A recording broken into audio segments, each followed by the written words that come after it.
ramasata. Yo Bwana rabashete rimosete rabashaka ramasata. Mfalme wa amani, ni nani kama wewe Bwana? Wewe uliyetupatia kibali cha kukanyaga mahali hapa. Ndio maana Bwana tunakuinulia mikono yetu. Tunafahamu ya kwamba kwa nguvu zetu haiwezekani, lakini tunaamini ya kwamba tukitembea na wewe hakuna jambo linaloshindikana kwako. Ndio maana majira haya tunakusifu, tunakushukuru, tunakuinulia mikono yetu juu Yesu. Ninaona wakiwa wamebarikiwa katika jina la Yesu. Haleluya. Inawezekana na wewe kuna kitu unachokitafuta lakini macho yako yamefungwa. Leo namwalika Bwana ayafungue hayo macho katika jina la Yesu Kristo wa Nazareti aliye hai. Haijalishi ya kwamba walioyafunga macho yako wako wapi. Inawezekana ni wachawi wa hapa Marindi, au inawezekana ni wachawi wa huko ulipo. Sikiliza nikwambie, Bwana akishuka hakuna mchawi mwenye nguvu kuliko huyo Mungu tunayemtumikia. Yeye ni zaidi ya hao wachawi ambao wanafikiri ya kwamba wakizifunga baraka zako wamekumaliza. Sikiliza nikwambie, wewe hicho wamekuweka kwenye kituo, kwenye stendi ya basi, lakini safari yako inaendelea katika jina la Yesu. Kwa hiyo ni msihi mwinjilisti, haya makongamano yaendelee ili kutuweza, kwa maana yanavyoendelea makongamano, unavotupa chakula cha kiroho, sisi tunajengeka kiimani, lakini pia inatusaidia kuachana na matendo maovu. Nipe moyo safi Bwana. Simama tu kwa miguu yako tutamsifu Bwana. Nipe moyo safi Bwana, niingie mbinguni kukaa milele. Turudi mara ya mwisho wimbo huu. Nipe moyo safi Bwana, niingie mbinguni. Nipe moyo safi Bwana. Nipe moyo safi Bwana, niingie mbinguni kukae milele nawe. Alafu mshangilie Bwana. Shangilie Bwana tena. Hebu jitikise tu mdogo mdogo namna hii. Twende tu. Twende tu mdogo mdogo. Twende mdogo mdogo. Kama unaanza kusogea kwa pamoja tunacheza pamoja namna hii.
Bwana Yesu makofi. Shangilia Bwana Yesu. Shangilia tena Bwana Yesu. Haleluya. Uliyekaa unaweza kusimama sasa. Tunakwenda kuabudu. Tunakwenda kuabudu Mungu. Uliyekaa simama tu. Unaweza kufunga macho yako kama alimisha Bwana. Yes. Kwa moyo wako wote.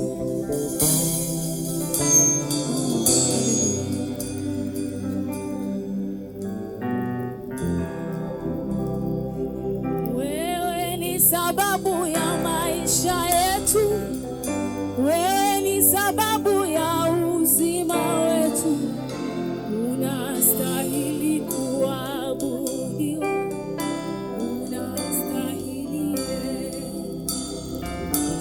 Wewe ni sababu ya maisha yetu, wewe ni sababu ya uzima wetu, unastahili kuabudiwa.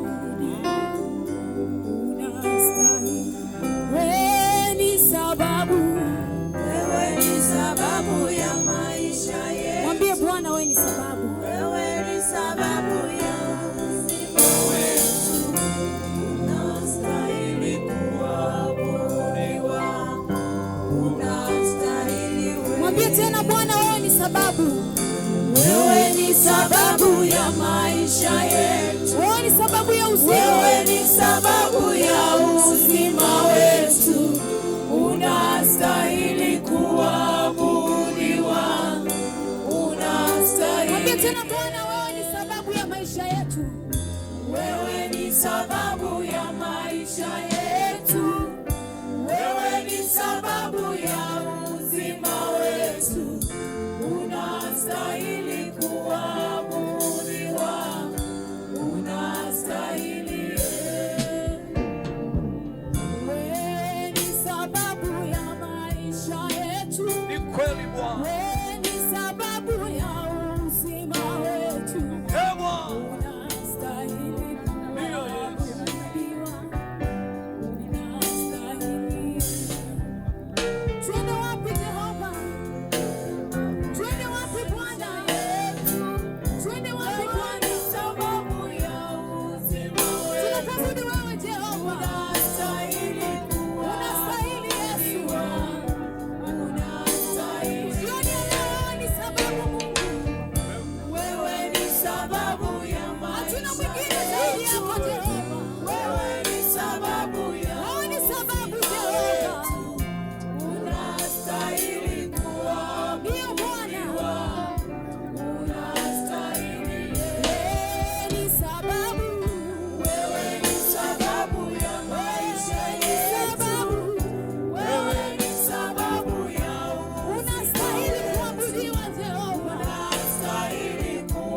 watoto wako Jehova.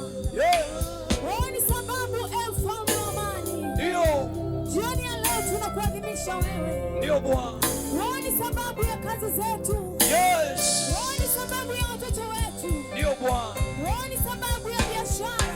Ndio Yesu. Wewe ni sababu ya uzima. Wewe ni sababu ya sisi kuwa salama. Yes. Wewe ni sababu. Wewe ni sababu ya maisha yetu. Wewe ni sababu ya uzima wetu.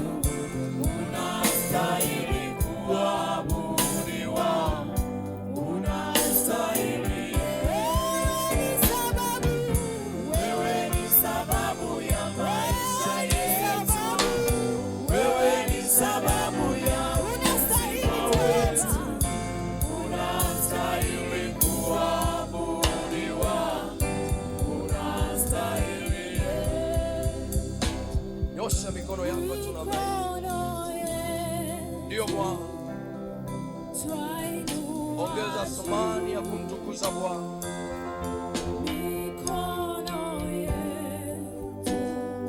Karabosete ramasata.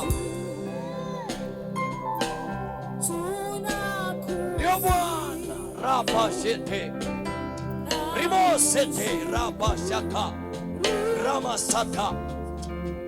Mfalme wa amani, ni nani kama wewe Bwana? Wewe uliyetupatia kibali cha kukanyaga mahali hapa. Ndio maana Bwana tunakuinulia mikono yetu. Tunafahamu ya kwamba kwa nguvu zetu haiwezekani, lakini tunaamini ya kwamba tukitembea na wewe hakuna jambo linaloshindikana kwako Yesu. Ndio maana majira haya tunakusifu, tunakushukuru, tunakuinulia mikono yetu juu Yesu. Paza sauti yako sasa kwa Bwana. Mwambie asante Jehova kwa jioni ya leo. Kumuita Bwana, endelea tu kumuita Bwana. Liitie jina la Bwana, liitie tu jina la Bwana. Endelea kumuita Mungu wa Isaka, endelea kumuita Mungu wa Yakobo, endelea kuita Mungu asiyeshindwa kamwe, yeye aliye baba yetu, yeye aliye kimbilio letu. Endelea tu kuliita jina la Bwana, itia tu jina la Bwana, itia tu jina la Bwana. Sijaona watu wanaomwomba Bwana mahali hapa, sijaona watu wanaomuita Bwana mahali hapa, sijaona watu wanaomtamani Bwana, sijaona watu wanaomsaka Bwana na nguvu zake, sijaona watu ambao wamejitoa kwa mioyo yao, wamejitoa ndani ya nafsi zao, wanaomlilia Bwana, wanaomuita Bwana kwa ajili ya maisha haya tulio nayo, kwa ajili ya taifa letu, kwa ajili ya serikali yetu. Hebu omba tu. Inawezekana kuna watoto wako ambao hawako mahali hapa, lakini wanahitaji hii sala iwafikie huko walipo. Hebu endelea tu kuomba, endelea tu kuletea jina la Bwana mahali hapa. Endelea kuita Jehova, endelea tu kuita Jehova. Yes. Asante Bwana.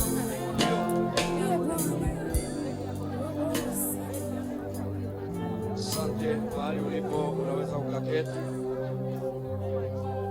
unaweza kuketi katika uwepo wa Bwana.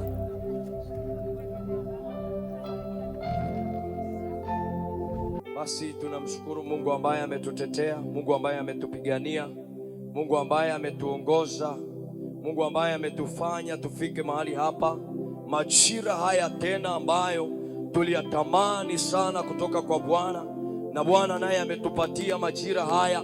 Tunatamani tuendelee kuona mkono wa Bwana mahali hapa katika jina la Yesu Kristo, kama tulivyomwona Mungu wetu siku ile ya jana na tangu ya siku ile ya kwanza. Tunatamani tuendelee kumwona Mungu katikati ya viwanja hivi katika jina la Yesu Kristo wa Nazareti aliye hai. Inawezekana ndugu yangu mpendwa, unatufuatilia katika vyombo vya habari, unatufuatilia katikati ya vyombo mbalimbali, Facebook, Instagram, TikTok. unatufuatilia mahali popote ulipo. Inawezekana uko Mbeya, inawezekana uko Singida, inawezekana uko Manyara, inawezekana uko Tabora, inawezekana uko Misri, inawezekana uko Dubai, na mahali popote pale ambapo upo, karibu ungane pamoja nasi katika ibada hii ambayo Mungu ana mpango wa kusema na watu wake katikati ya majira haya. Tunatamani Mungu aendelee kutuponya, tunatamani Mungu aendelee kututetea, aendelee kutetea mataifa yetu, aendelee kutetea taifa letu, aendelee kutetea mikoa yetu, aendelee kutetea hata wilaya yetu na hata kata yetu na kijiji chetu. Tuko hapa kwa ajili ya kukutafuta Mungu wa Isaka ili uweze kututetea, maana pasipo wewe hakuna jambo lolote ambalo linawezekana, na ndio maana tunakuhitaji majira yote ili uweze kusema pamoja na sisi. Hebu kama uko mahali hapa una nia njema na mwenzako, hebu punga namna hii. Kama unatamani mwenzako akutane na Mungu, hebu punga tu, punga tu, punga tu, punga tu, punga tu, punga tu, punga tu.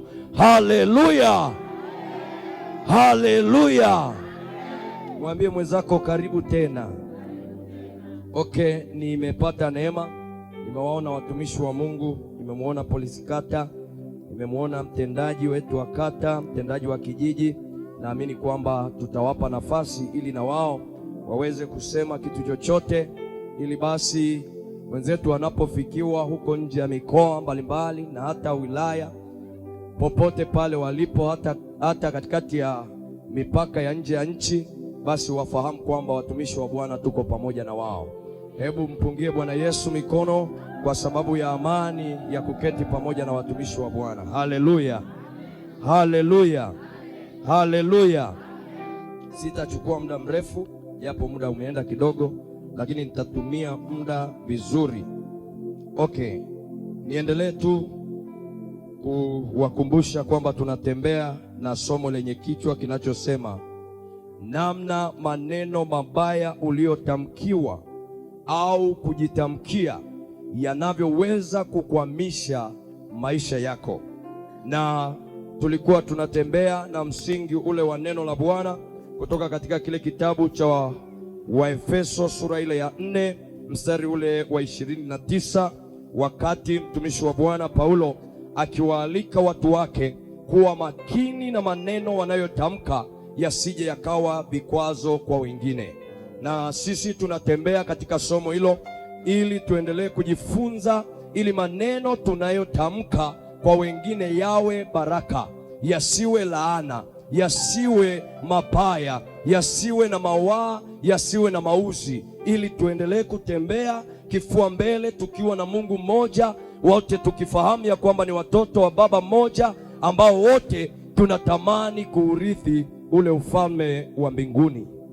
Okay, siku ya jana tulimalizia pale mahali panaposema maneno mabaya yana nguvu ya kuvunja moyo.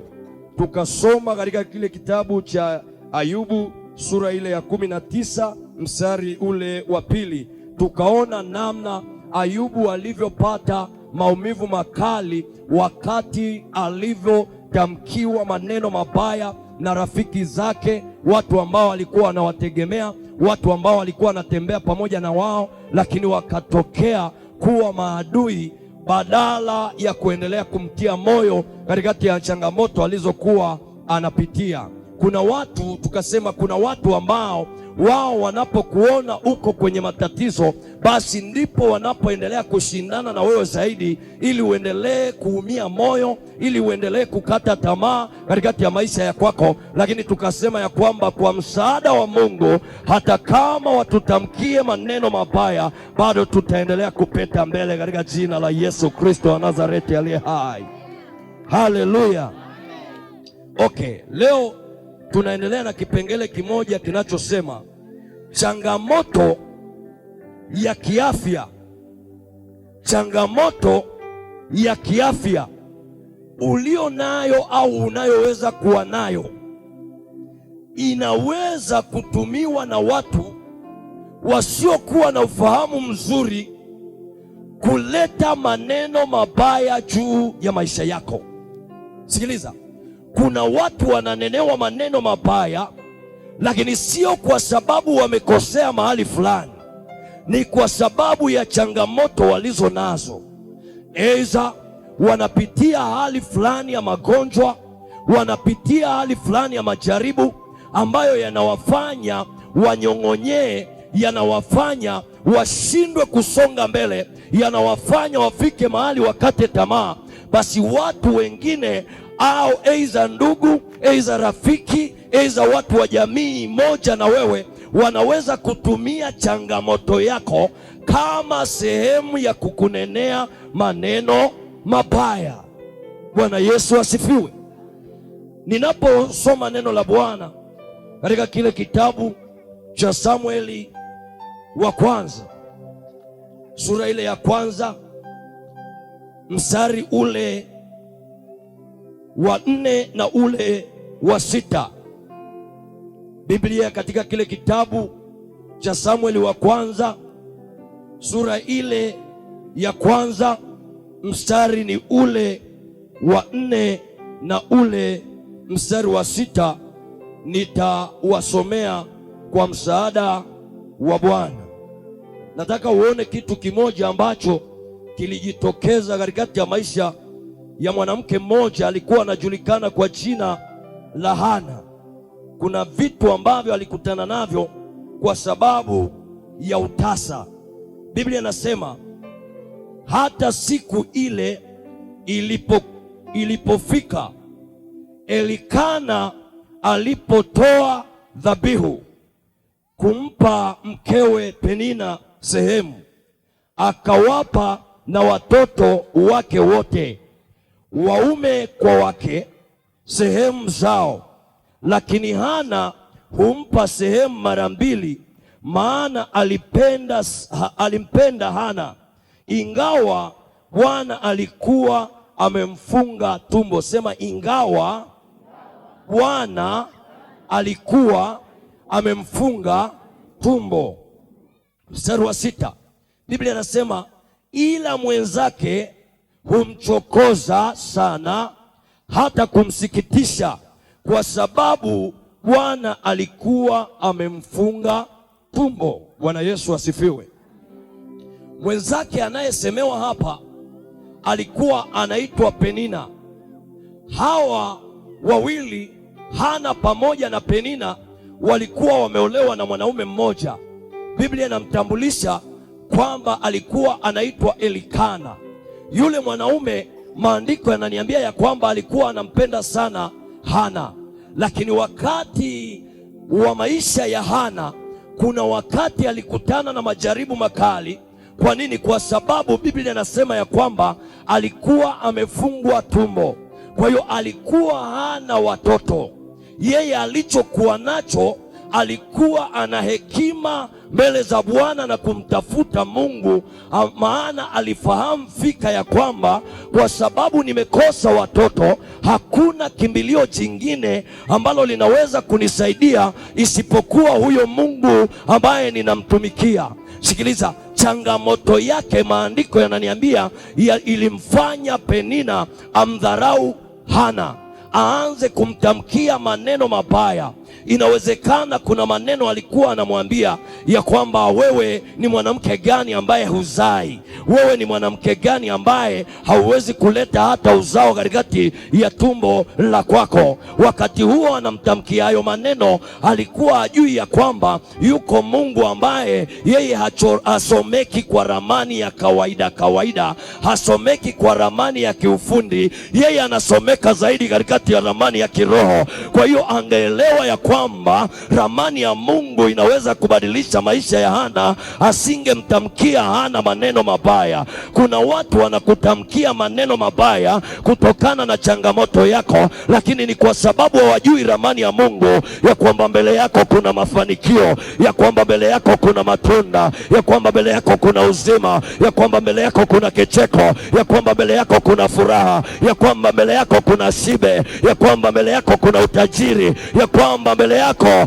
kuna vitu vitakavyozaliwa katikati ya maisha ya kwako. Hajui ya kwamba mbele yako kuna matunda, hajui ya kwamba mbele yako kuna furaha. Kwa hiyo anakutamkia maneno mabaya. Kama Penina alivyokuwa anamtamkia Hana maneno mabaya, vivyo ndivyo ambavyo tuna watu ambao wanawatamkia wengine maneno mabaya. Inawezekana ni wewe binti unayetamkiwa maneno mabaya. Kwa nini? Kwa sababu umecholewa kuolewa. Endelea kumlilia Bwana. Inaiona ndoa yako ya kesho ambayo shetani hawezi kuiona, ambayo marafiki zako hawezi kuiona, ambayo majirani zako hawezi kuiona. Wazazi wako kila wakitoka, kila wakiingia, wanakunenea maneno, wewe utaolewa lini? Endelea kusonga mbele katika jina la Yesu. Endelea kumtazama Bwana wa mabwana, yule ambaye achongozeke. Sikiliza nikwambie, kuna ramani nyingi duniani ambazo zinaweza kusomeka, lakini sio ramani ya maisha ya mtu ambayo iko mbele ya mtu. Anayeweza kuisoma hiyo ramani ni Mungu mwenyewe. Kwa hiyo Mungu ana uwezo wa kuisoma ramani yako. Endelea kusonga mbele kihuduma, endelea kusonga mbele kumtafuta Bwana. Kwa nini? Kwa sababu unajua ya kwamba ramani yangu leo inasomeka kama tasa, lakini baadaye itasomeka kama aliyefunguliwa tumbo. Ramani yangu kwa sasa inasomeka ya kwamba mimi nina watoto wasioajiriwa, lakini ninaziona ajira za watoto wangu. Ramani yangu kwa sasa inasomeka kama mwanamke wa nyumbani, lakini ninaziona kazi zinazokuja katikati ya maisha ya kwangu. Kuna watu watakusomea ramani, lakini Mungu yeye atawaficha macho yao, na watakapofunguliwa macho watashangaa umepeta katika jina la Yesu. Watashangaa umetoboa katika jina la Yesu. Haleluya! Mwambie mwenzako, acha kucheza na ramani yangu. Mwambie uijui wewe. Mwambie hata kama umesomea uinjinia, lakini ramani yangu ya kiroho hauwezi kuijua. Haleluya! Na mimi namshukuru sana Mungu kwa kuwaficha watu habari zetu za mbeleni. Maana laiti angewapa watu habari zetu za mbeleni, kuna watu wengi wangekuja kwenye maisha yetu kama manafiki, kama marafiki, lakini kumbe ni manafiki katikati ya maisha ya kwetu. Wanatutamkia maneno ya heri, kumbe ndani yao kuna usuda. Kama wangalijua ya kwamba utakuwa na nyumba nzuri, wangejishobokesha mapema. Lakini maadamu hawakujua chochote, wanatembea wakiamini ya kwamba wewe ni kapuku, wewe una changamoto, utakuwa na vitu vizuri. Na nikwambia ya kwamba kuna matajiri wako mahali hapa, na nikwambia ya kwamba kuna maprofesa wako mahali hapa. Wewe unawachukulia kama watu wa kawaida, lakini rohoni ninaona watu wakubwa sana katikati ya maisha ya kwetu. Ninaona kama watu wa juu sana katikati ya maisha ya kwetu. Wacha waendelee kukukatia tamaa hivyo. We tulia na Bwana. Haleluya! Biblia inaniambia ya kwamba Penina alimkatia Hana tamaa kabisa, na ndio maana akawa anamwambia maneno ya kumdhalilisha, maneno ya kumkatisha tamaa. Lakini nampenda sana yule mwanamke, hakusikia neno lolote. Aliendelea kumtazama Bwana wa mabwana, maana alijua ya kwamba ni kweli Penina unanisema vibaya, lakini watoto wangu hawako kwako. Nitasogeza jicho langu kwako, nitamwelekea Bwana wa mabwana ambaye anaweza kunipa cha kwangu. Haleluya, haleluya. Ni kweli dada, unaambiwa umechelewa sana. Ninaona watu ambao wamekata tamaa kwa maneno wanayotamkiwa. Walizalia nyumbani, thamani yao ikaondoka kabisa kwa sababu ya kudhalia nyumbani. Sikiliza nikwambie, kuna mwanamke mmoja katika Biblia anaitwa Hajiri.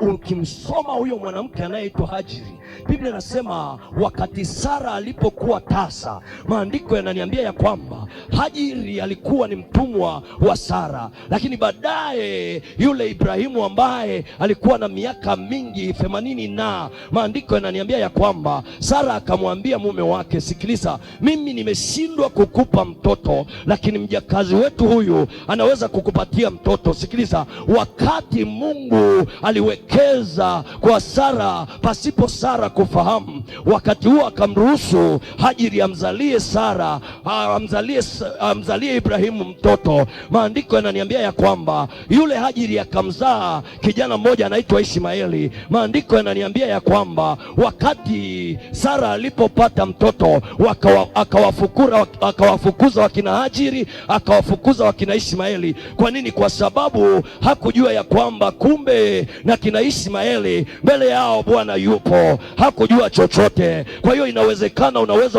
unaweza kudhalilishwa kwa sababu aidha kwa makosa yako, kwa kutokujua. Enzi hizo kwa kukaa nje ya kundi la Kristo ukazaa nje, watu wanakunenea maneno mabaya. Leo nataka nikutie moyo ya kwamba hata wewe Bwana anakuona, na Bwana anaweza kukupa mtu mwema katikati ya maisha ya kwako. Hata kama watu wamekukatia tamaa, lakini Bwana anaweza akakupatia mtu mwema. Sikiliza nikwambie, mambo ya Mungu hayachunguziki. Inawezekana Mungu alikupa huyo mtoto ili umtunze, ili baadaye huyo mtoto aweze kuwasaidia wote. Wewe na baba wa hiyo nyumba wote msaidiwe na huyo mtoto. Na wale wanaume ambao walikubali kuwabeba hao watoto wengine, ninaona wakiwa wamebarikiwa katika jina la Yesu. Haleluya! Biblia inaniambia ya kwamba Hajiri alipofukuzwa alienda jangwani. Alipofukuzwa alienda jangwani. Kama mnavyofahamu habari ya jangwa, jangwani ni mahali ambapo hakuna matumaini. Kwa nini? Kwa sababu hakuna chakula, wala hakuna chochote, wala hakuna mkate, wala hakuna marafiki utakaokutana nao, wala hakuna mtu ambaye ukikwama utamwambia ya kwamba leo nimekwama, kwa hiyo naomba unisaidie. Sikiliza, jangwani kuna hatari kubwa. Lakini maandiko yananiambia ya kwamba Hajiri walipoingia jangwani, Roho wa Bwana akamsikia Hajiri pamoja na Ishmaeli. Kwa nini? Kwa sababu Biblia inaniambia ya kwamba Ibrahimu alikuwa amewapa chupa ya maji ili waweze kwenda nayo. Kwa nini? Kwa sababu baada ya kufukuzwa Mungu alimwambia Ibrahimu, ruhusu tu. Kwa nini? Kwa sababu na mimi Mungu nina mpango mkakati wa kumsaidia huyo kijana wako, wala usiogope, maana nina mpango mkakati wa kumsaidia kijana wako. Kama Mungu anavyoniambia majira haya ya kwamba ana mpango mkakati wa kusaidia uzao wako, ana mpango mkakati wa kuibariki familia yako, ana mpango mkakati wa kukutana na watoto wako, ana mpango mkakati Mungu. Haleluya! Maandiko yananiambia ya kwamba Bwana akaisikia sauti ya Ishmaeli. Ukisoma Biblia yako katika kile kitabu cha Mwanzo sura ile ya 16, utasoma mwenyewe, utaona hicho kisa. Biblia inasema Bwana akaisikia sauti ya Ishmaeli, akamwambia Hajiri, nini unachokitafuta? Nina mpango wa kuibariki familia yako. Biblia inaniambia ya kwamba Hajiri alimwacha mtoto wake ili aweze kwenda kutafuta maji, ili mtoto wake apate maji. Kwa nini? Kwa sababu alikuwa na kiu kali sana. Maandiko yananiambia malaika wa Bwana aliposhuka kwa ajili ya kusema na yule mwanamke, maandiko yananiambia akafungua macho ya yule mwanamke. Sema akafungua macho. Yule mwanamke alichokuwa anakitafuta ni maji, lakini macho yake yalipofunguliwa akaanza kuviona visima. Sema visima. Akaenda kuchota maji kwenye visima. Kuna watu laiti kama wangefunguliwa macho yao wakaziona baraka zako za kesho, wasingekubali kukukatia tamaa, wasingekubali kukusengenya, wasingekubali kukusema kwa sababu ya madhaifu yako. Laiti kama wangepewa hiyo neema ya kufunguliwa macho, wangetembea na wewe na kukuombea sana. Kwa nini? Kwa sababu hawajui ya kwamba mpango wa Mungu katikati ya maisha yako kesho ukoje. Haleluya! Maandiko yananiambia ya kwamba macho ya Hajiri yakafunguliwa. Ninamwomba Bwana afungue macho yako katika jina la Yesu. Alichokuwa anakitafuta Hajiri ni maji. Biblia inasema alipofunguliwa macho akaviona visima vya maji, akachota kiasi alichokuwa anakitaka. Inawezekana na wewe kuna kitu unachokitafuta, lakini macho yako yamefungwa. Leo namwalika Bwana ayafungue hayo macho katika jina la Yesu Kristo wa Nazareti aliye hai. Haijalishi ya kwamba walioyafunga macho yako wako wapi. Inawezekana ni wachawi wa hapa Marindi, au inawezekana ni wachawi wa huko ulipo. Sikiliza nikwambie, Bwana akishuka hakuna mchawi mwenye nguvu kuliko huyo Mungu tunayemtumikia.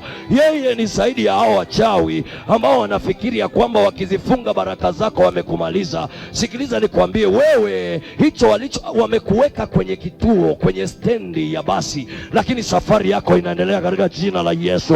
Hawakujua ya kwamba mahali walipokufikisha wamekufikisha tu kwenye stendi yako. Kumbe Bwana aliamua ya kwamba nifikishe huyu mwanangu hapa mahali ili niweze kumfundisha, na baada ya kumfundisha nimwonyeshe maadui zake, nimwonyeshe wanaomnenea mabaya, alafu baada ya hayo nimsaidie sasa ili hawa wanaomnenea maneno mabaya waweze kuziona baraka zangu kwa kupitia huyu mwanangu ambaye nimeamua kumbariki, ili kwa njia ya hawa ambao wanamnenea maneno mabaya nigeuze usemi wao, waanze kutangaza mema na mazuri ya huyu mwanangu. Kwa hiyo kuna watu ambao wanakutamkia maneno mabaya, lakini kuna majira ninayaona mbele yako, watageuza usemi wao, wataanza kukutamkia maneno ya heri, wataanza kukutamkia maneno ya baraka, wataanza kusema hivi, huyu si yule tuliyekuwa naye juzi, si yule tuliyekuwa naye jana, mbona baraka zake ni za ajabu kabisa. Watapita mbele ili waweze kuzizuia, watashangaa Bwana anakupitisha kushoto, alafu wewe unawaangalia pembeni, unawaambia ya kwamba ni mimi yule. Tafuteni tena. Wanakuja usiku, wanatafuta kuangalia ya kwamba waipime imani yako kwamba ikoje. Wanaanza kuligonga hilo bati lako, wanashangaa wanagonga bati, wanakutana na nyundo katika jina la Yesu. Wanakutana na nyundo katika jina la Yesu. Wanaangalia kwenye kitanda chako unacholalia ya kwamba wakupate, wanashangaa wanaliona tu godoro, wanaona godoro, wakikutazama huku na kule hawakuoni. Kumbe Bwana amekuficha wewe Bwana. Kwa hiyo wanakutafuta kila kona, wanashangaa haumo. Wakipita chumbani haumo, Bwana amekupitisha kwenye chumba cha watoto. Wakipita kwenye chumba cha watoto wanashangaa haumo, wanakuta huko kwa marafiki zako huko kusalimia, wanashangaa huko kwa wajomba zako kusalimia. Kila mahali wanakokutafuta wanakuta haumo.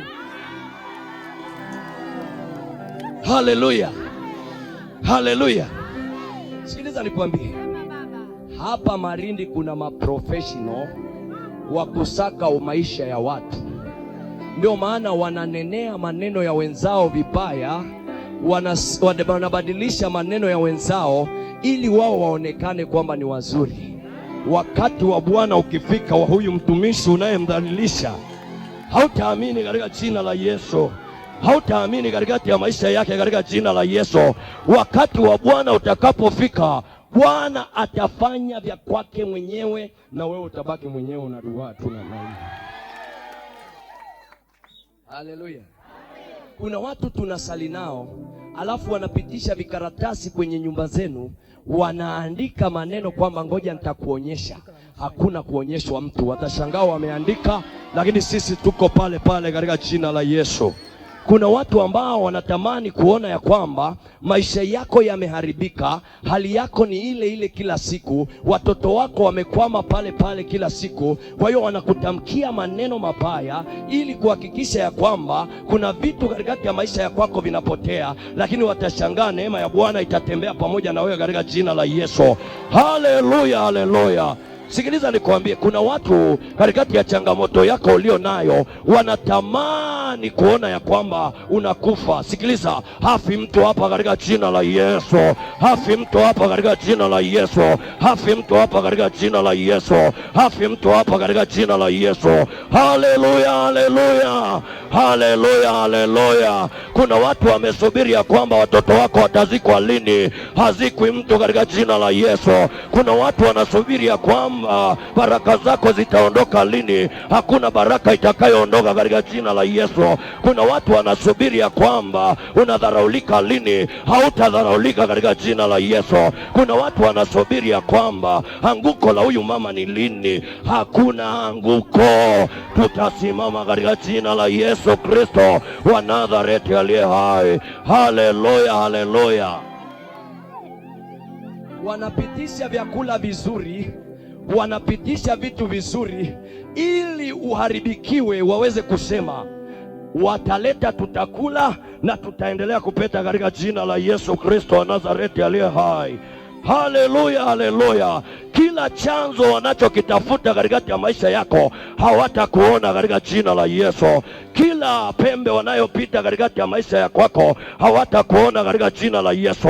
Mungu aendelee kukutetea na kukubariki. Mungu aendelee kukupigania na kukuongoza. Haleluya, haleluya, tena na tena. Haleluya, tena na tena. Hebu gonga kwa jirani yako, muulize, au ni wewe? Mwambie, au ni wewe? Mwambie, au ni wewe? Tuna walaumu wa Kristo wetu wa Marindi, tunasema mambo yao hayakaa vizuri. Kumbe kuna watu Bwana wanacheza nao. Leo natangaza ya kwamba kila aina ya mtu anayecheza na maisha ya mwingine hataumbuka katika jina la Yesu.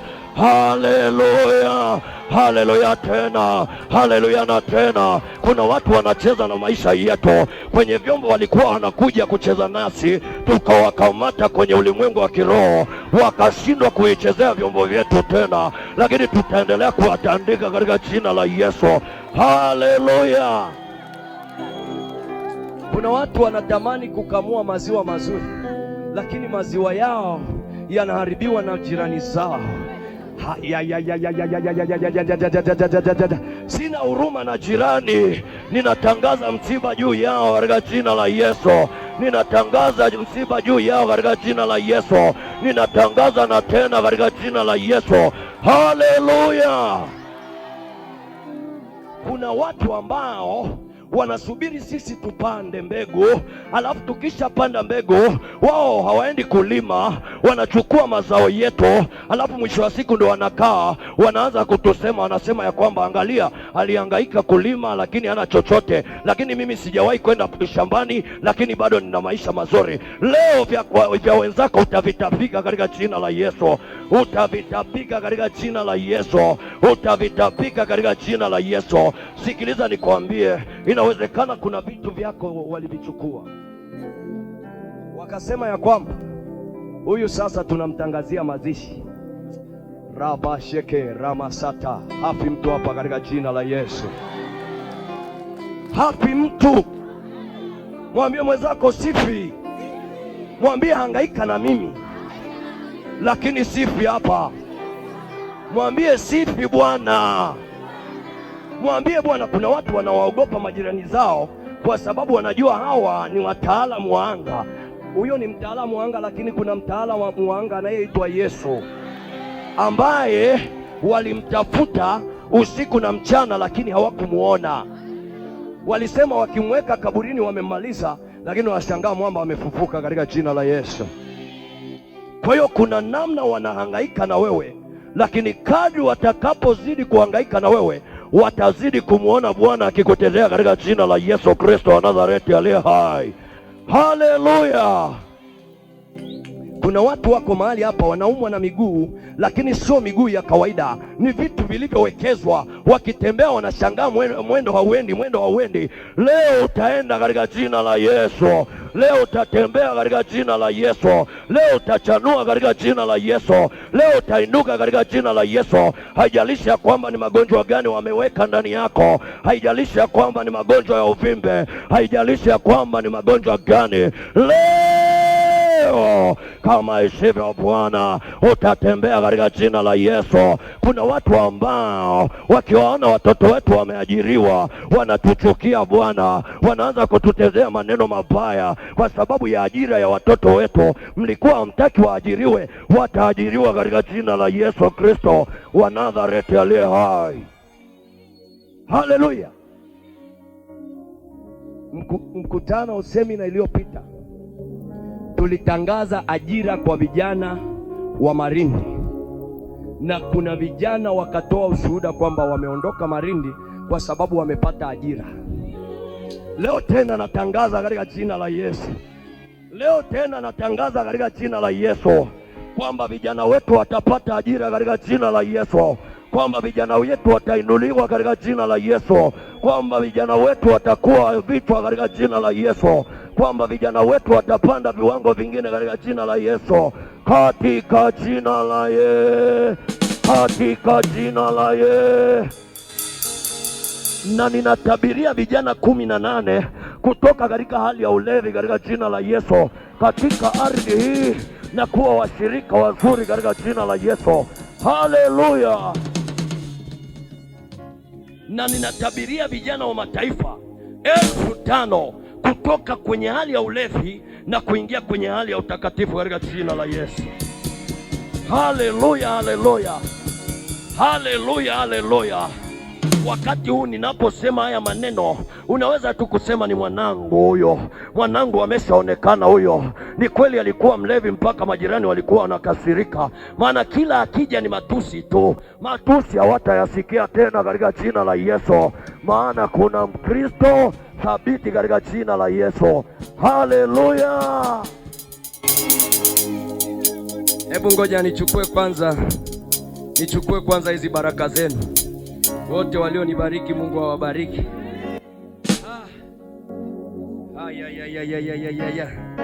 Nashangaa tu kila siku mnafunguliwa. Mungu anaendelea kunibariki kwa kupitia nyinyi. Nikifika nyumbani nikiombwa hela ya mboga, mimi natoka tu. Mimi naweka tu. Haleluya. Mungu akaendelea kuwafungulia maisha yenu, mkazidi kubarikiwa zaidi. Na msiishie kwangu tu, mwabariki watumishi wenu wote katika jina la Yesu.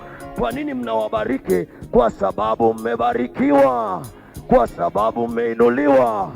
Nami ninawainua katika jina la Yesu, kutoka chini mpaka hata juu katika jina la Yesu, na mataifa yakawashangae. Yaani mmevumilia mvua, mnasikiliza Injili. Mungu awabariki sana watu wa Bwana. Mungu awabariki sana watu wa Bwana. Haleluya. Bwana, watumishi wako wana kiu na wewe Bwana, na ndio maana wameacha nyumba zao, wameacha kila kitu katikati ya maisha yao, wamekuja mahali hapa. Kama walivyotofautiana katika sura, kama walivyotofautiana katika kimo, kama walivyotofautiana katika maumbile, ndivyo walivyotofautiana katika mahitaji. Kutana na kila mmoja aliyeko mahali hapa Baba, kutana naye katika mahitaji ya kimwili, katika mahitaji ya kiroho, kutana naye katika jina la Yesu.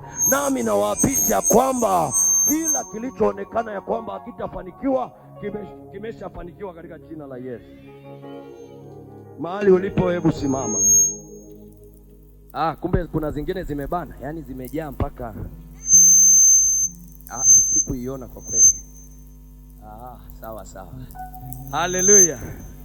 Haleluya. Hebu mahali ulipo nyosha tu mikono yako namna hii.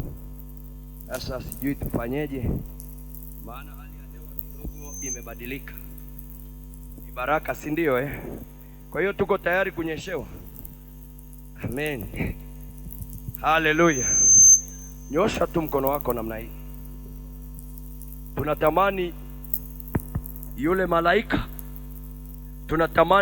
malaika aliyekutana na Hajiri akutane na maisha yako katika jina la Yesu.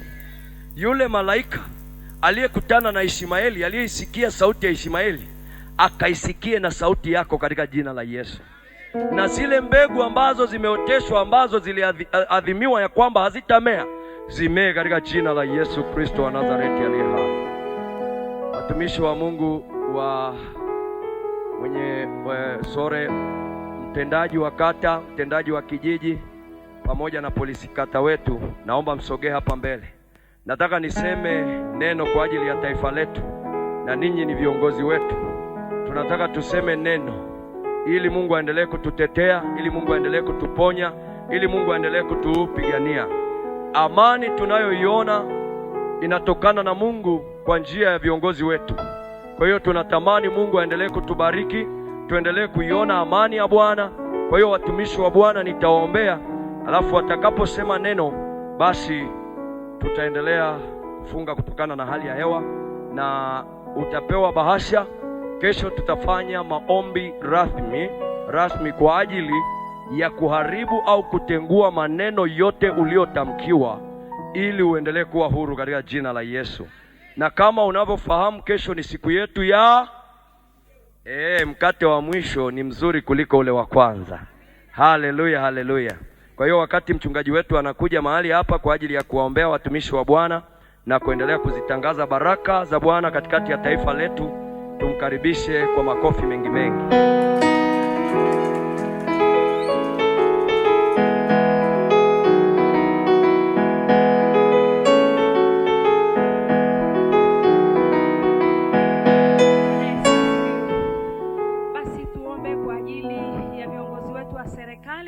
Ambao Mungu amewapa mamlaka kwa ajili ya kutulinda na amewapa mamlaka kusimama nasi leo. Tuombe. Mungu wetu na Baba yetu, tunalitukuza jina lako, tunakubariki maana wewe ni Mungu wa wote, tena ni Mungu unayeweza yote.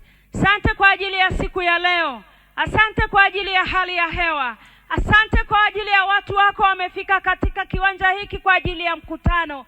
Asante kwa watumishi wako wa serikali kuunganika nasi. Asante kwa ajili ya polisi kata, asante kwa ajili ya mtendaji kata, asante kwa ajili ya mtendaji wa kijiji. Mungu, mkono wako na uwashike katika utumishi huu.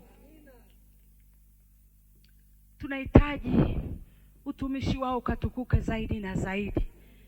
Kawapatanishe zaidi na zaidi na watu wa Marindi. Kawapatanishe na viti vyao walivyovipewa katika maeneo haya. Kila hila na kila mpango wa adui ambao usiku na mchana wanautunga kwa ajili ya watumishi hawa, tunaweka ulinzi kwako. Ulinzi wako ambao hakuna anayeweza kuupinga. Wewe Mungu tunakuhitaji ukatamalaki katika ofisi yao, ukatamalaki katika familia zao, ukatamalaki katika maisha yao, kuanzia utosini hadi wayo wa mguu. Kawalinde Bwana, na wale wote wanaowatakia mabaya ukakutane nao na wala wasikutane nao wao, maana tunajua wewe ukikutana nao utawakemea na kuwaonya, maana wewe ulisema yule nimpendaye humrudi. Basi endelea kuwa pamoja nao na endelea kuwa na mkutano huu hata tutakapomaliza. Amen. Naomba tushangilie. Amen, amen. Amen. Asanteni, barikiwe. Asanteni, naombeni mmoja aseme neno kati yenu. Bwana Yesu asifiwe. Bwana Yesu asifiwe. Kwanza mbote tutazame huu mti hapo. Umeona huo ni mti. Mti unahitaji mwanga wa jua, lakini pia unahitaji maji au mvua ili uweze kukua, si ndio iweze kukua na uweze kutengeneza chakula chake kwenye mizizi. Sawa sawa? Hiyo ni sayansi ya darasa la 6 kwa wale tuliosoma zamani, lakini kwa wao wanaosoma sasa hivi nafikiri ni sayansi ya darasa la 3 au la 4. Amina. Ndivyo hivyo na sisi binadamu tunahitaji chakula cha kiroho ili tuweze kukua.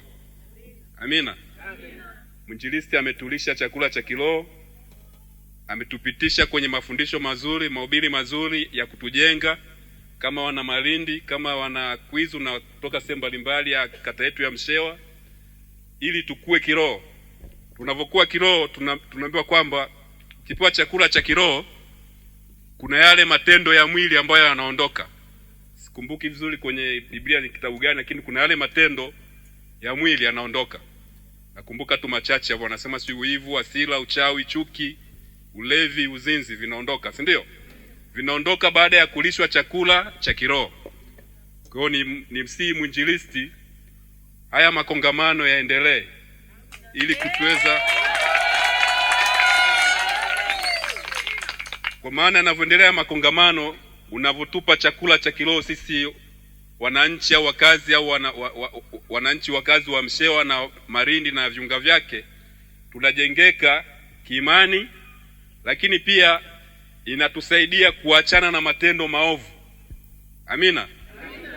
Huu muda ambao tumekaa hapa kusikiliza mahubiri na kusikiliza neno la Mungu, tusingekuwa na huu mkutano, naamini kwamba tungekuwa kwenye vijiwe vya pombe, wengine tungekuwa tunafanya shughuli zetu mbalimbali, labda kufungua kondoo kwenye mashamba na mambo mengine. Lakini pia kwa wale ambao mwinjilisti amesema wana tabia ya kuruka usiku kiroho zaidi, labda na wenyewe wangekuwa hapo katika harakati za kufanya shughuli zao.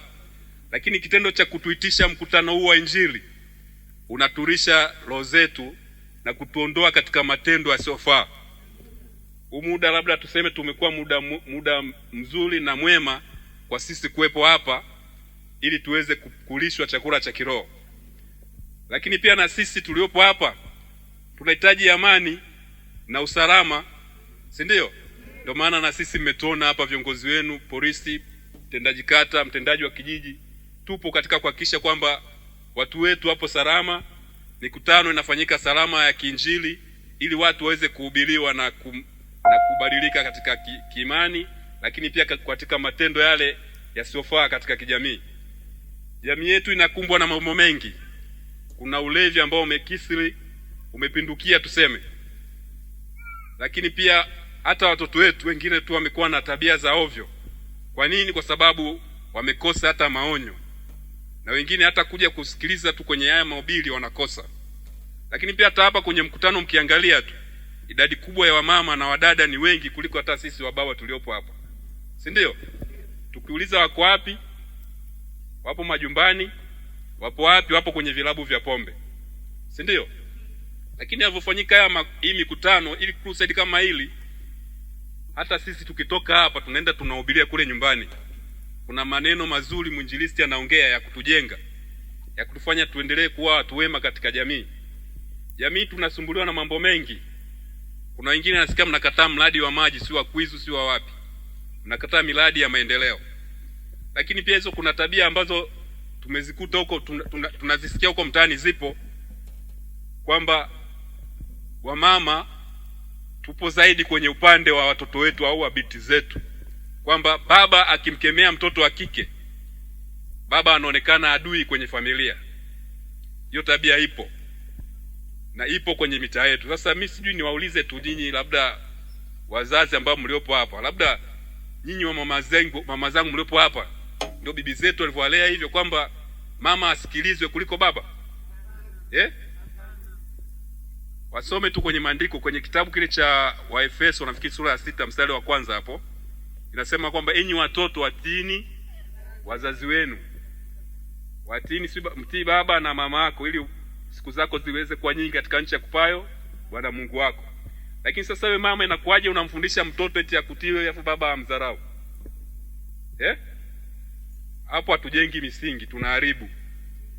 Iko ndo nilichokikuta huko kwenye shule ambapo watoto wetu hao wanasoma. Amina. Iko ndo nilichokikuta huko, maana nazunguka naongea na watoto, naongea na walimu, tunabadilishana mawazo, wananiambia kuna hiyo changamoto. Sasa tubadilike. Amina. Tumesumbuliwa na wezi, sawa, lakini wale wezi tulisumbuliwa baada ya kuwafuatilia ni watoto. Kuna mmoja tulimkamata kule Goma, ni mtoto wa form 1. Mtoto wa form 1 anaruka kwenye nyumba za watu, anaingia anaiba. Bahati mbaya sana hiyo siku anasema za mwizi 40, si ndio? Ile ameingia kuiba, bahati nzuri mwenye nyumba akawa amerudi, akakurupuka, akaacha vitu vyake hapo, akakimbia. Kwenye kufuatilia akabainika, tukamuita. Kwa hiyo angalia jinsi gani malezi ambayo tunawafanyia watoto wetu. Huyo ni kijana wa form 1. Sawa? Huko hakutoshi, tena kuna mwingine hapo shule ya Manka hapo, iko kijiji jirani cha Manka. Mtoto wa darasa la 6. Darasa la ngapi? Anaingia kwenye nyumba anaiba. Alishaingia hadi hapo shuleni kwenye ofisi ya mwalimu wake mkuu, akaruka juu ukutani, akaingia akaiba mara ya kwanza, akaiba mara ya pili. Haikutosha, akaenda tena kwenye nyumba ya mwalimu mwingine nyumbani kwake akaiba. Umeona kwa jinsi gani tulivyokuwa tuna changamoto kwenye swala la malezi ya watoto wetu, ya vijana wetu, sawa? Kwa tushirikiane kwa pamoja ili gurudumu la kuhakikisha amani na usalama sio tu la polisi, sio tu la mtendaji kata, sio tu la mtendaji wa kijiji. Ni jukumu letu sote. Tunaelewana wazazi? Wote tubebe huu msalaba. Tuhakikishe kwamba watoto wetu tunawalea katika maadili mema ili ya kumpendeza Mwenyezi Mungu, lakini pia ya kupendeza jamii. Amina. Nafikiri kwa hayo machache nishie hapo. Nikushukuru mwinjilisti, nikuombe sana haya makongamano yaendelee. Nafikiri tulikutana kule mtaa wa Kindi, nikakuomba pia haya makongamano yafanyike mara kwa mara ili atujenge kiimani, lakini pia yanatuuisha katika zile tabia hovyo ambazo jamii iko nazo. Bwana Yesu asifiwe. Asante polisi jamii, kwa kweli nimesikitika sana. Pamoja na tabia ambazo tumeambiwa wamama tubadilikeni, lakini pia hao watu wa Kwizu. Sasa kama tunakataa maji, uhai utatoka wapi? Watu wa Kwizu, naomba tuliwekeni kwenye maombi. Karibuni pia siku nyingine. Amen. Asante.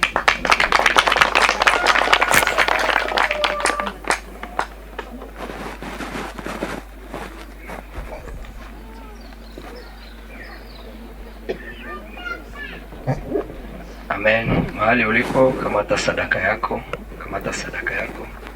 Karibu mtumishi wa Mungu, kamata sadaka yako kwa imani, na tunaomba usiondoke bila kupata bahasha. Andika maombi yako, watumishi wa Mungu tutayaombea.